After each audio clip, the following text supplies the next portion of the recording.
Pozdrav ljudi, dobrodošli u HRS-ov podcast broj 5, a ja uopće ne sumnjam da će naš današnji gost biti za čistu peticu. Predstavljam vam Gordana Jelića. Molim te, Gordane, možeš li nam ukratko reći nešto o sebi? Evo, hvala vam što ste me pozvali u svoj podcast, čast mi je biti ovdje. Puno ljudi me ne zna u Grudama, ukratko što bih rekao o sebi da sam tek završio sada 5 godina politologije u Sveučilištu u Mostaru i u Banskoj Bistrici, tako da to je bio nekakav kombinirani studij, o tom ću malo kasnije. Što još trebam reći o sebi? Puno ljudi me ne zna, budući da sam tek odnedavno ovdje. Rođen sam u Stuttgartu u Njemačkoj, tamo sam živio jedno vrijeme pa sam došao vamo kao mali, ovdje sam naučio hrvatski, onda sam opet krenuo u vrtić u Njemačku, tamo sam krenuo u osnovnu školu, nekako sam pohvatao, u međuvremenu sam zaboravio hrvatski i onda se vraćam natrag, točnije u Slavoniju, kasnije u Osijek, tu sam nastavio školovanje, opet morao učiti hrvatski, opet učiti padeže, kako šta ide, izgovor, jako mi je teško išao izgovor. Svi koji imaju rodbine u Njemačkoj, mislim da znate kako je to kad neko sa njemačkim naglaskom dođe, to je bilo dosta teško.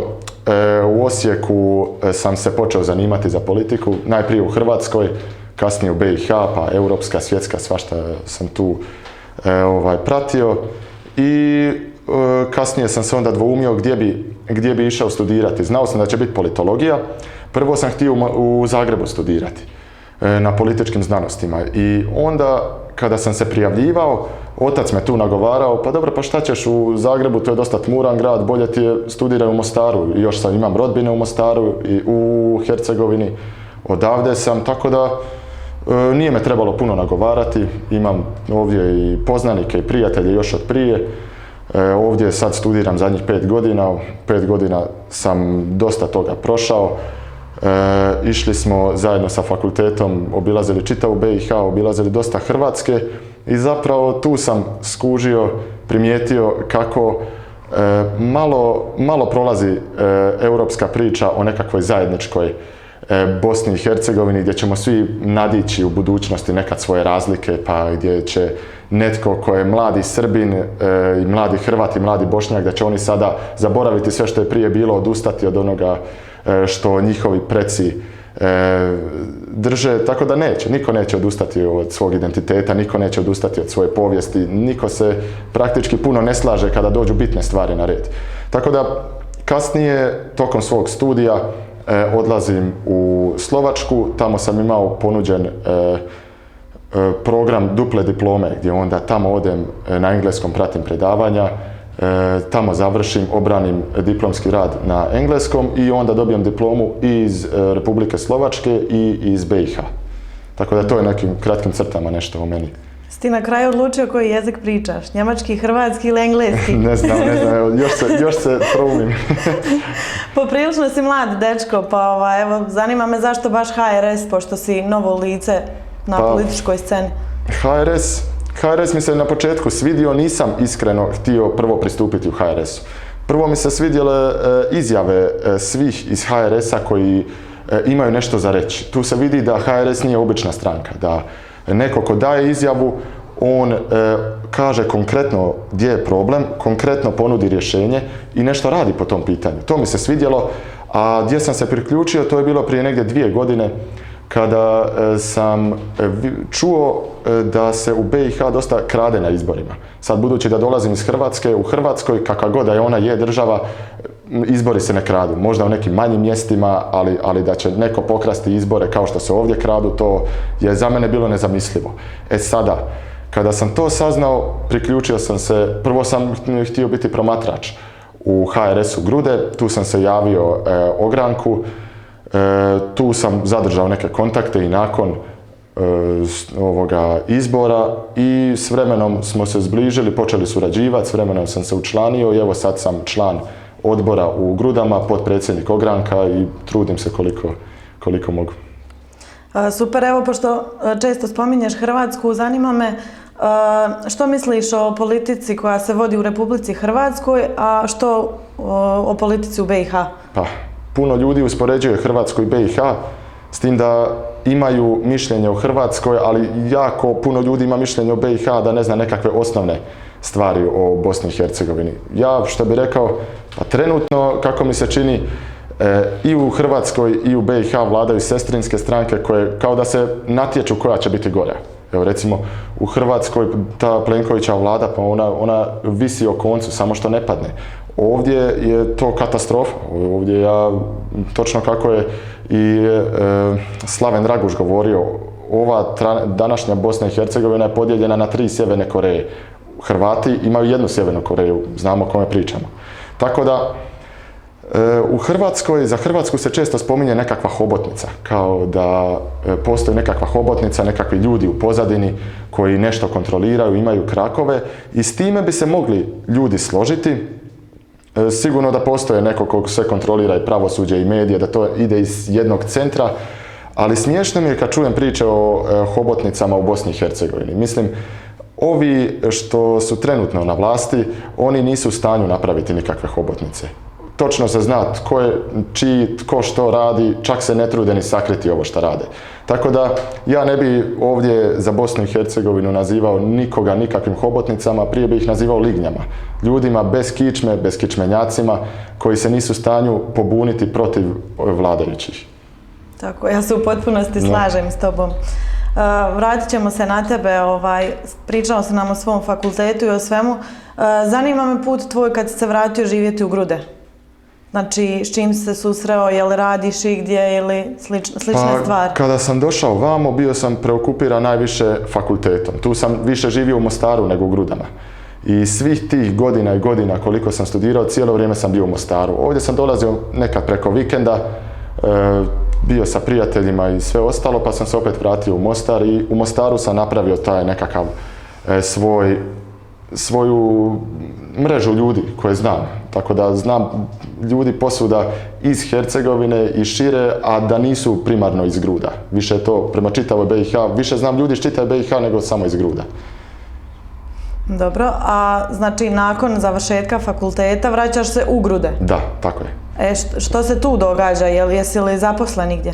Nisam zaposlen, nego kada ti završiš tih 5 godina, ti si primoran po trenutnom zakonu imati barem godinu dana radnog iskustva u nekoj državnoj službi kako bi se mogao uopće prijaviti na posao. Tako da ja sam onda razmišljao hoću li se prijavljivati na općinskoj razini, hoću li u županiju, hoću li možda negdje vani. I nekako mi je palo na pamet da je bilo najbolje da se prijavim na općinskoj razini čisto da upoznam malo općinu, da vidim kako to funkcionira. Mislim, odavde sam, tu sam i sada da ja gledam negdje vani. Tako da prijavio sam se na ovaj natječaj ovdje i zaprepastio sam se kako to izgleda. Kada sam se prijavljivao, vidio sam prvo da općina Grude uopće nema zakon o vježbenicima, nego se to radi o volonterima. I onda se postavlja pitanje, pa dobro, zašto idu volonteri, a ne vježbenici? I te kasnije ti shvatiš, pa da bi se mogao raspisati natječaj o vježbenicima, mora ići po zakonu o vježbenicima, a on je dosta strog. Mora imati barem 80% trenutne plaće izdvajati, mora imati stroga satnica, mora imati stroga pravila, ali kada ti raspišeš natječaj za volontere, možeš primiti bilo koga, bilo kada, satnica nije toliko određena, naknada ne mora biti nikakva, sve kako ti želiš. To me na početku zasmetalo, ali nisam baš puno obraćao pozornost na to. Ono što me najviše zasmetalo, među najviše stvari, je što se mora čekati godinama da ti uopće dođeš na red da oni tebe prime na kraju.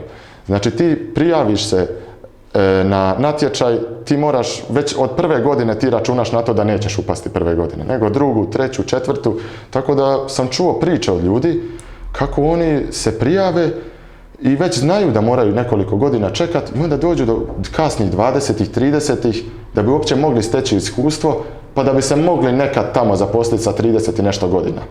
I tu sam onda odlučio napraviti taj nekakav prvi javni istup, snimiti taj video, izaći u javnost i prozvati općenito općinu Grude, među ostalim i načelnika, čisto da se malo trzne po tom pitanju, da ne mora biti baš tako.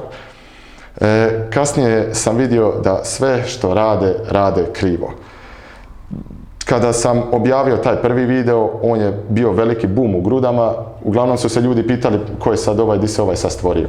Puno je tu ljudi od kojih sam prije znao, koji su me nazivali, koji su mi nazvali me, prvo da mi pohvale video, kasnije onda da me odgovore, da ne nastavljam dalje i onda me kasnije obećavaju svakojake poslove i stažiranja i naknade i svašta nešto. Samo da šutim. Samo da šutim, točno tako. Tako da bi me oni nazvali, prvo bi pohvalili svaka čast, dobro ti je to i onda bi okrenuli priču, dobro si ti to, ali oni su jaki, oni su na vlasti, ne možeš protiv njih, znam ja jednog čovjeka, on bi ti to mogao srediti, pa bi ti onda tu mogao nešto. I tu ja često volim istjerati stvari na čistac, volim pitati, pa dobro, šta je to srediti? Šta ti misliš kad kažeš srediti nešto? Šta je to srediti? Naravno, niko neće reći uhljebit ćemo ti ili načnemo ti posao, da.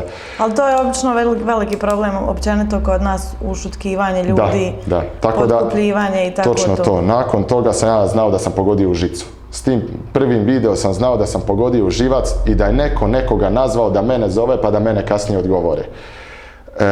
Kada je izašao natječaj, tu tek stvari postaju još gore. Natječaj, primljeni su svi, ali je natječaj podijeljen u dva popisa. Prvi popis je bio onih koji su primljeni na godinu dana kao što treba biti i drugi gdje spadam ja na pola godine. I onda su još napisali kako smo mi primljeni, eto oni su nam se smilovali, stoji kako ne ispunjavamo kriterije. Što je čista izmišljotina, to uopće nije istina. Kasnije, kada sam ih ja pitao, kada sam tražio od njih zapisnik pravilnika, u njemu je pisalo da ipak ispunjavamo, ali eto, valjda su morali nešto napisati, pa čisto da nam oduzmu tih pola godine. Ne mogu napisati da niste podobni. Tako, to je baš to. Tako da smo bili na ta dva popisa podijeljeni, kriterije navodno ne zadovoljavamo i kao šlag na tortu primijetim da je za cijelu godinu ispred mene primljen trenutni vijećnik u općini Grude koji je igrom slučaja studirala sa mnom i znam da je katastrofalan učenik, oličenje lošeg studenta, nedolazak na predavanje, nikad nijedno pitanje nije postavila, šalabahteri, nekakvi švercevi, papirići, plaćanje, seminarsko, daj mi 2 i pusti me na miru. Ona upada prije bilo koga od nas i sasvim slučajno je općinska vijećnica, sasvim slučajno odgovara načelnik. Vjerujem da se to sve tako pogodilo.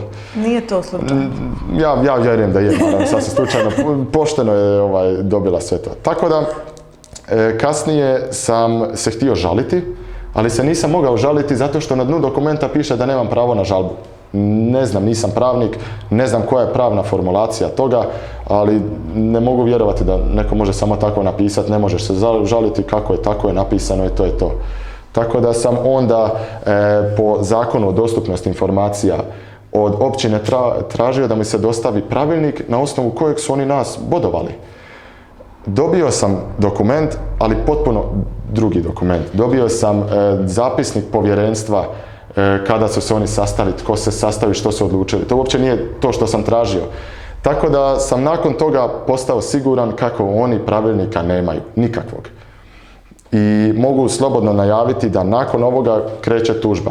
Podiću tužbu i tužit ću općinu Grude za namještanje natječaja, za pravilnik koji ne postoji, kako je sve što su napravili su potpuno krivo. 101 stvar se može ovdje izvući što je neregularna i koja je sasvim dovoljan argument da se ponovi natječaj. Obično u drugim gradovima i općinama postoje intervjui na kojima se, realno namješta cijeli proces natječaja i svega. A kod vas to očito nije primjer. Tako je. Neko je rekao da je ovaj natječaj potpuno amaterski, jer čak i da ga žele namjestiti, ne znaju ga kako treba ni namjestiti. Čak ni to ne mogu napraviti. Recimo na županijskoj razini znam ljude koji su se prijavljivali, imali su odlične ocjene, znali su znanje koje trebaš znati, ali intervju ide od 0 do 30 bodova. Ti, ako nisi podoban, dobiješ 1, 2 boda, možda 3 ako imaš sreće i na tome staje. Neko drugi koji je jako loš učenik može imati svih 30 bodova, na takav način se to radi. A prosjek ocjena? Prosjek ocjena isto nosi bodove. Broj mjeseci na birovu i ostalo, ništa se ne sve to nosi bodove, ali manje bitno od ovoga intervjua. Tako da ovdje nema intervjua. Ovdje su jedina 2 kriterija bila. Prvi je bio da si prijavljen na birovu, drugi je bio tvoj prosjek ocjena. To je to. To su ta 2 kriterija koje ja recimo nisam zadovoljio, iako su jako jednostavna. Pa li postoji kriterij barem nekakve struke ili nečega ili može bilo koja? Nije, pa na onom početnom popisu imaju koliko primaju od koje struke. A naravno, ne ide to tako to kako se sastavi unaprijed, pa se onda objavi. To se već zna, da. Tako je. Znači, nisi imao pravo na žalbu? Da, nisam imao pravo na žalbu. Dobio sam nekakve savjete da se obratim ovome pravobranitelju u BiH, pa da onda preko njega idem. Dobio sam savjete da pošaljem inspekciju. Kada sam malo istraživao to, vidio sam da to baš i nema smisla. Jer kada pošaljem pravobranitelja, kada se s njim konzultiram, oko toga nema baš puno koristi, tako bar kažu. Što se tiče ovoga inspektora, tu tek neće ništa od toga biti. Tako da sam odlučio nazvati onda Transparency International. To je strana fondacija koja se upravo bavi ovim stvarima, korupcija, nepotizam i uz to namještanje natječaja. Tu sam ih ja kontaktirao, ni od njih nije bilo baš velike koristi. Sreća pa ti jezici idu dobro? Nisam morao pričati ni na engleskom ni na njemačkom. To bi bar bila isprika za njihov nerad, ovako nemaju ispriku.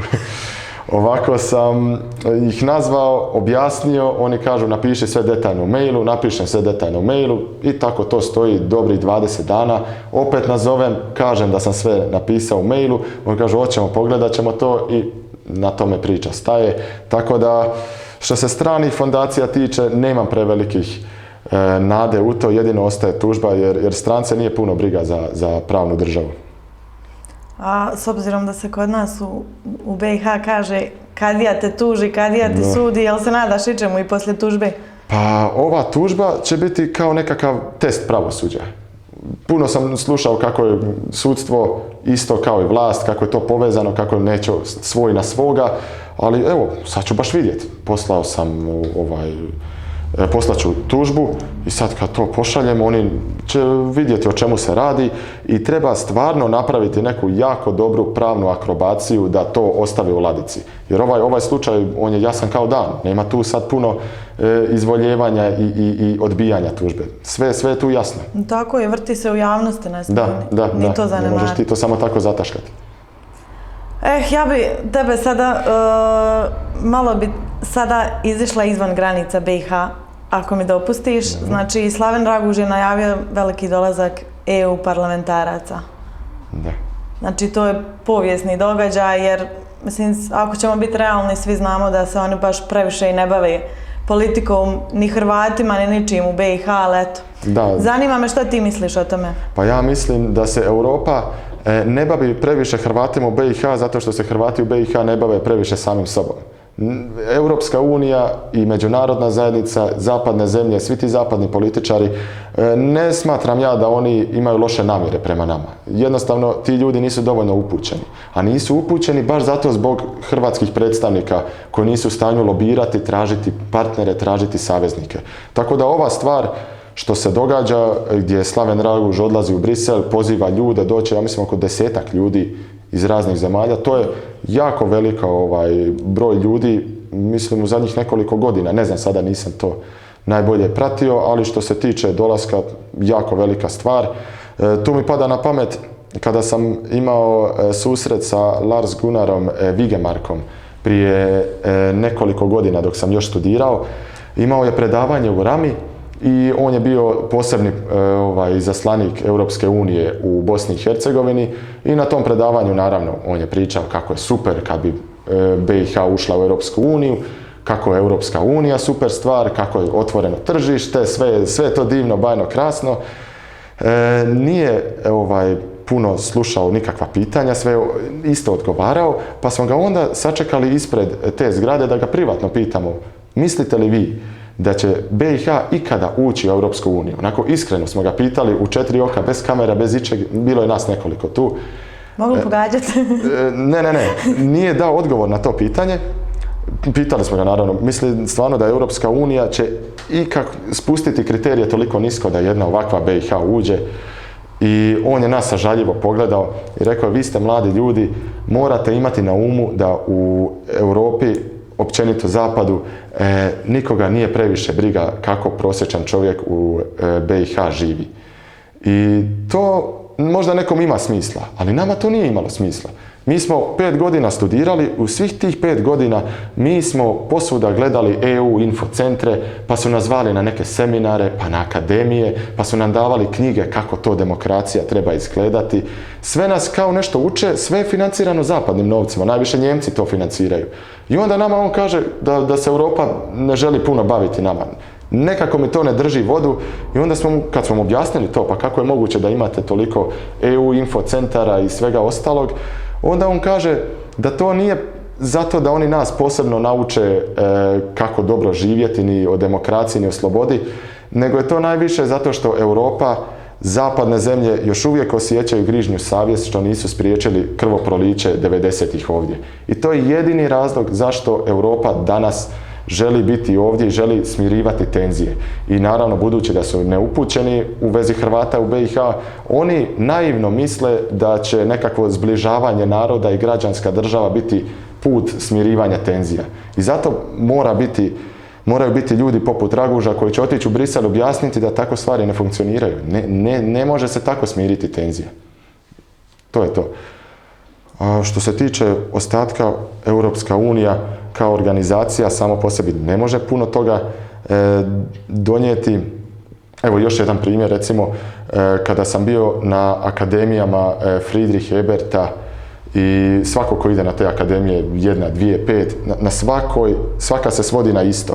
A to je, ajmo uzeti malo mladih Hrvata, mladih Srba, mladih Bošnjaka, idemo ih sve staviti u jednu prostoriju i oni će tako zajedno gledati ista predavanja, slušati iste stvari i tako će se oni zbližiti, sprijateljiti i oni će tako prijeći preko svih svojih podjela i svi će zajedno imati bolju budućnost. A oni su riješili problem.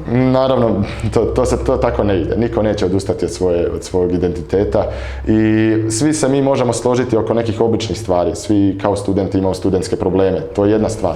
Ali kada dođe nešto konkretnije na stol, niko se neće ni milimetra pomaknuti od svoje početne pozicije. I nijedna ovakva nekakva akademija to ne može promijeniti, nijedan seminar, nijedno ništa. Recimo, imali smo simulirani parlament koji smo organizirali baš mi iz Mostara, gdje smo otišli u parlamentarnu skupštinu u Sarajevo. I tu je isto smo tako organizirali, gdje smo mi iz Mostara predstavljali Hrvate, politikologija, mislim da se tako naziva, iz Banja Luke, univerzitet u Banja Luci, Srbe i naravno iz Sarajeva koji su nas ugostili tamo, oni su Bošnjake i raspravljali smo o Ustavu Bosne i Hercegovine. Čitava poanta toga događaja je bilo da mi izađemo u medije na kraju i da kažemo evo vidite, ovi iskusniji od nas, ovi koji su u politici se ne mogu dogovoriti, mi smo simulirali parlament i mi smo se uspjeli dogovoriti. Na kraju se ni mi nismo uspjeli dogovoriti. Na kraju se ispostavilo da mi jesmo mladi, da smo svi strašno obrazovani, da svi imamo ispred sebe puno informacija, ali nitko ne odustaje od svojih početnih pozicija. Ne možeš ti, recimo, Srbi nisu htjeli podržati to samo zato što se na tom našem prijedlogu bi se brisale državljanstva entiteta. Jer objektivno što će tebi entitet federacije, entitet Republike Srpske, to nijedna država nema da ti imaš državljanstvo jednog dijela te države. Ili imaš čitave države ili ništa. Mislim, ali Srbi naravno nisu htjeli od toga odustati, tako da je palo u vodu zbog toga. Bošnjaci nisu htjeli priznati da, zamislite, mi želimo imati svoje predstavnike, mi nismo htjeli podržati bošnjačku građansku Bosnu i Hercegovinu. Sve se to nekako ispreplitalo, niko nije htio nikog podržati, niko nije htio odustati od svoga. Na kraju je sve palo u vodu. Čitav taj simulirani parlament što smo imali. Vjerovatno da ste se dotakli proračuna, tu bi se dogovorili kao što se trenutna tehnička vlada dogovara. koja je navodno disfunkcionalna, pa opet funkcionalna, pa opet disfunkcionalna. Ali kad treba, jako su funkcionalna. Oko novaca bi se možda i dogovorili, ko zna. Tako je. Vidimo da aktualno hrvatsko vodstvo ne radi apsolutno ništa što se tiče lobiranja i traženja partnera u Europi. Da. Možeš li nam reći nešto po tom pitanju? Pa evo, ono što meni pada na pamet jesu naši europarlamentarci iz Hrvatske koji idu tamo. Ima ih od svakud, ali ima i europarlamentaraca koji su iz BiH, recimo Željana Zovko. Ja sam nju imao prilike slušati na predavanjima. Strašno je obrazovana žena, strašno upućena, ima iskustva u diplomaciji i u BiH i u Hrvatskoj. Sada je europarlamentarac, mislim, evo već drugi mandat. I što je najjače, žena iz Mostara, rođena je barem u Mostaru, živjela je ovdje iz Hercegovine, točno zna koji su problemi Hrvata u BiH. Ona ima 101 razlog pričati o tome u Europskom parlamentu, pa opet vidimo ništa se ne događa. Evo, samo da krenemo od toga, to nam je već veliki pokazatelj što se tiče našeg vodstva i hrvatske diplomacije. Tako da iz ovih svih deklaracija, sastanaka, zaključaka i dogovora, pregovora, tu dolaze dvije stvari padaju na pamet. Prvo je to da Hrvatska nema strategiju lobiranja, nema načina kako uopće naći neke partnere, nema s kim surađivati, jer Hrvati u BiH kad su prepušteni sami sebi, previše su malobrojni da oni mogu sami za sebe. U Hrvatskoj je ta pozicija opet kompromitirana od sestrinske stranke i u Hrvatskoj, tako da opet to ide preko jedne stranke koju nije u interesu išta napraviti. Tako da jedini put da se nešto u Europi čuje što se tiče Hrvata u BiH je da neko ko nije vodeći, koji nije na vlasti, ode u Brisel i kaže u čemu je stvar. Upravo to napravio Slaven Draguč i ukoliko je bio 3 dana, u samo 3 dana je napravio ono što jedan mandat Željane Zovke u 6 godina nije mogao napraviti. I što aktualna hrvatska politika obećava godinama ovdje, Da. pojavi se jedan čovjek. I još jedna stvar jako zanimljiva. Ovdje smo isto mogli vidjeti koliko je brzo i učinkovito nešto što želiš napraviti. Ovdje vidimo da samo taj jedan posjet, znači to je trajalo par dana, u par dana je on uspio napraviti više nego čitava ta diplomacija. Tako da nam se više ne može prodavati ona priča, to traje, to je proces, to je pregovor, dogovor, zaključak, nema toga. Vidiš da možeš doslovno doći do čovjeka, objasniti mu u čemu je stvar i nema tu sad dalje razmišljanja ili izvlačenja. Niko se više ovdje ne može izvući da je to dug proces, da je to nešto teško, da je to nešto zahtjevno, nema toga. A to je isti primjer sa izbornim zakonom. Tako je, isti primjer. Obećanja, to je baš identično ono. Kad se želi nešto napraviti, to se jako brzo napravi. Da, isto izglasavanje proračuna u federaciji, to se jako brzo svi slože. Kako su to uspjeli dogovoriti? To je nevjerojatno kako se brzo tako dogovore. Nema više nacionalnih razlika, nema disfunkcionalne federacije, vlade federacije, nema toga. Nema više ničega. Da. Kad su pare u pitanju, sve pada novac čini čuda. Da. Rekao si da si dopredsjednik. Da, potpredsjednik ogranka u Grudama. Možete nam reći nešto o vašem radu, aktivnijem, čime se bavite i tako? Koji su aktualni, na primjer, problemi s kojima se trenutno susrećete i slične stvari? Zadnje što se ovdje u Grudama dogodilo je bila sjednica općinskog vijeća, ona je bila u četvrtak, tako da prije nekoliko dana. Trajala je dosta dugo, htio sam nazočiti toj sjednici, pa nisam mogao, pa sam došao tamo. Ima procedura oko toga, oko te procedure se oni strašno drže kada treba neko doći i pratiti sjednicu, ali naravno, baš zahvaljujući HRS-u Grude, transparentna je sjednica, snima se, tako da sam mogao pratiti preko video veze. I to sam i napravio. U njemu je predstavljen pravilnik od strane HRS-a, koji je naravno bio satiričan. Sve ono što se dogodilo, o čemu sam pričao na početku ovog podcasta, to smo stavili na papir i nepotizam i onda taj razgovor, pa moraš imati člansku iskaznicu da pristupiš uopće natječaju, pa moraš imati nekoga koga znaš i njegove podatke, ipak nije svaka veza ista, mora neka veza biti jača, neka slabija. Sve smo to stavili na papir. Predložili smo taj pravilnik, naravno da bio odbijen. Nismo ni očekivali da će usvojiti, to bi stvarno bilo... A dobro, zapravo to bi im išlo i na korist da su to prihvatili, ali u svakom slučaju taj pravilnik je odjeknuo baš zato što se vidi šta se sve radi na tome. I kada ti to staviš na papir i nabrojiš jedno po jedno, vidiš da je sve neregularno, da ništa od toga ne bi trebalo tako biti. Tako da o tome se dosta pričalo. Vijećnici su ovaj moj slučaj isto govorili. Govorili su izravno toj vijećnici koja je tamo sjedila, koja se nije imala potrebu uopće osvrnuti na to, gledala je, podsmjejivala se nekako, onako, ne znam, to bi morali njih pitati, ne znam kako je to izgledalo, tamo nisam bio tamo, ali u svakom slučaju puno se toga pričalo. Ono što se sada radi u Grudama, to je recimo kružni tok koji nije financiran od općine Grude nego od stranih investitora, što naravno ne spriječava načelnika da on pokupi zasluge za sebe. Zanimljivo kod tog kružnog toka što on ima 2 izlaza, tako da je pitanje koja je svrha kružnog toka ako na jedan dio uđeš, u drugi izađeš, može samo biti cesta. Tako da nikakvog smisla nema. Vijećnici na trenutnom općinskom vijeću, trenutnom zasjedanju su se pohvalili kako će se dovršiti projekt sportske dvorane u Tihanjini. Za one koji ne znaju, ta sportska dvorana se obećava, pa ima skoro pa 20 godina. Ja znam ljude, moja generacija ljudi koji su tamo išli u školu, koji se tada, dok su oni bili 4. i 5. osnovne, obećavalo da će oni biti prva generacija koja će koristiti tu dvoranu. I evo sada, oni su prošli srednju školu, prošli su i fakultet, neko je završio fakultet, neko ima djecu, neko se oženio i sada se obećava kako se to privodi kraju. I pa sad rečenice na kraju kaže, jedan vijećnik u Grudama kaže, nije bitno koliko se dugo čekalo, bitno je da se sada to realizira. Zamislite kakav je to način razmišljanja. Pa prije će se škola ova zatvoriti nego što će se ta sportska dvorana tako je, sve manji otvoriti. Broj učenika i sve. Ali meni u tim situacijama nije jasna javnost. Znači godinama se obećava izborni zakon, godinama se obećavaju promjene, godinama se obećava pravna država, puste sportske dvorane, igrališta, ovo ono, nikad ništa ne dobivaju, ali i dalje biraju isto. I dalje biraju isto, dobro, to se koristi ta strategija koja je sve više jenjava, ajmo sve uplašiti od naših pripadnika naroda, zato što će se onda svi bojati nekog tamo Sarajeva i kad se oni boje nekog tamo Sarajeva, onda će se svi okupiti oko nas i opet ćemo mi ići zajedno za promjene. Da, to je zapravo strategija koja da prolazi godinama, oni su očito doktorirali na nju. S tim da se ljudi već su izgubili vjeru. Ja razumijem iskreno ljude koji su otišli.